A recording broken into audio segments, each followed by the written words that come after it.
Next, സാമൂഹ്യ സംഘത്തിൻ്റെ പ്രത്യേകതകൾ ഏതൊക്കെ? രണ്ടോ അതിലധികമോ വ്യക്തികൾ വേണം. ഒന്നാമത്തെ പ്രത്യേകത, രണ്ടോ അതിലധികമോ വ്യക്തികൾ വേണം. നിരന്തരമായ പാരസ്പര്യം. നിരന്തരമായ പാരസ്പര്യം.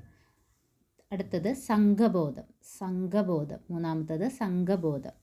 പാരസ്പര്യത്തിൻ്റെ സുസ്ഥിര മാതൃകയായിരിക്കണം. സുസ്ഥിര മാതൃക. പിന്നെ പൊതു താല്പര്യം വേണം. പൊതുവായ വഴക്കങ്ങളുടെയും മൂല്യങ്ങളുടെയും സ്വീകാര്യത ഉണ്ടായിരിക്കണം. അവർക്ക് തമ്മിലൊരു പൊതു താല്പര്യം വേണം.